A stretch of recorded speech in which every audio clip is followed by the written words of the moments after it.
Musical theater. Theater has always been closely associated with music, movement, and dance.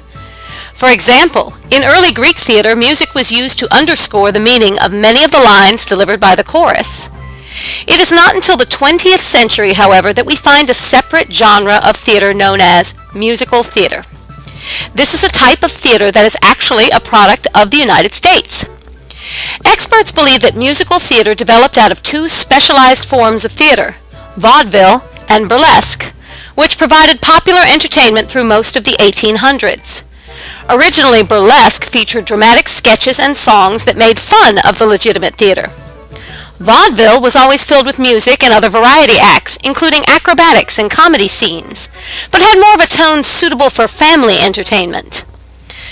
The popular musical theater of today actually started by accident. In 1866, the New York production of a melodrama entitled The Black Crook decided at the last moment that their play was not ready to open.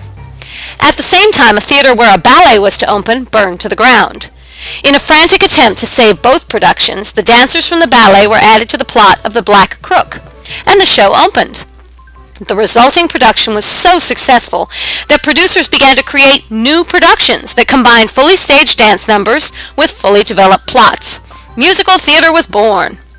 Audiences loved musical theater. Star performers such as George M. Cohan and composers such as Irving Berlin and George Gershwin specialized in this new form of theater.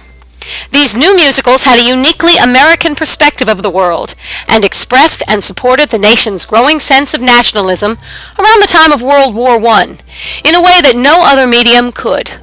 For example, Cohen's Yankee Doodle Dandy and Over There, as well as Grand Old Flag, played a great role in keeping American spirits up before and during the years of World War I.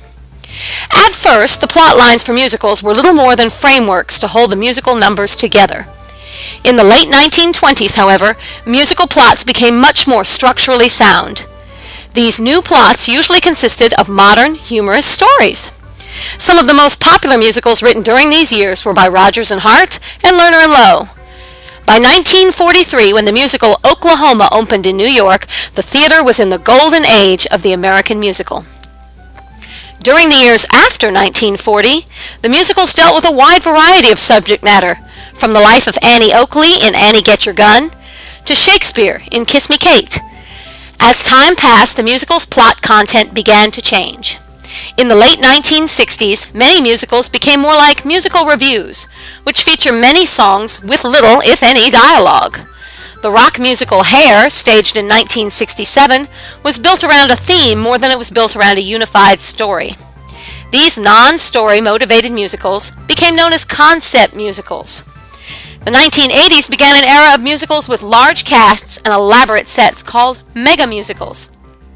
These musicals became famous for their spectacular special effects, such as a helicopter landing on stage in Miss Saigon. Today, many different types of musical theater are performed all over the world, and the genre continues to grow and change.